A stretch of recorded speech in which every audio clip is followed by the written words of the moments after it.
To what extent can you go for your marriage?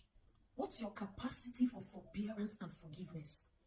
At what point can you just throw in the towel and say, I can't do this anymore? To what extent do you begin to dwindle in your support and in your understanding for your partner? How much can you stretch? Can you overlook? How much can you keep to your words? Can you stay steadfast and loyal? To what extent will you say, I'm not going any further?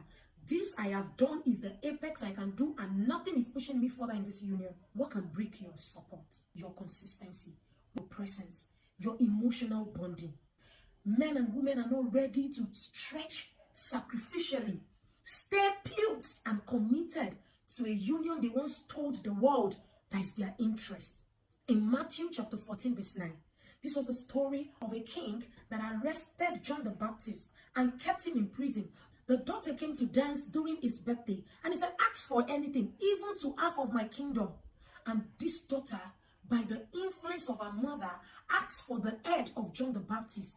And in verse 9, something struck me. The Bible said, it grieved the king to release John the Baptist to die, but for his vow.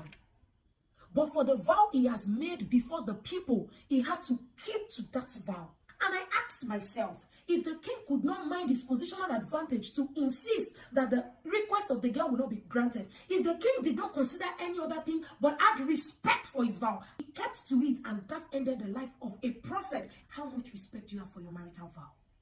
You have stood before the people to say, I have chosen you. I will be by your side. We will do life together for good and for good, like some will say, for better and for worse, like some will say. But how well have you stayed true to this vow?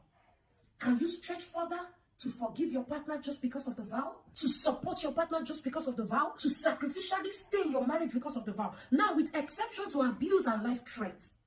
But if you are not being abused and if your life is not being threatened, you say you cannot forgive, you cannot sacrifice, you cannot stretch further. You just want to take a walk, but you took a vow. How well do you have respect for the vow? The vow to some people now is just an exchange of words and not sincerity. Commitment is only possible when you honor your vow.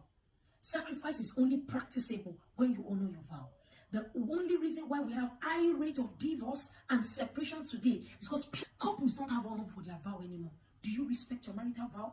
Can you, because of your marital vow, look away from that person that is seducing you, give in to infidelity? Can you, because of your marital vow, not allow extended family influence and friends to crack the walls of your home? Vows are to be respected. Oath taking has to be honored. It is a sacred thing. You have to respect it. Stretch further for your union because you have honor for your vow.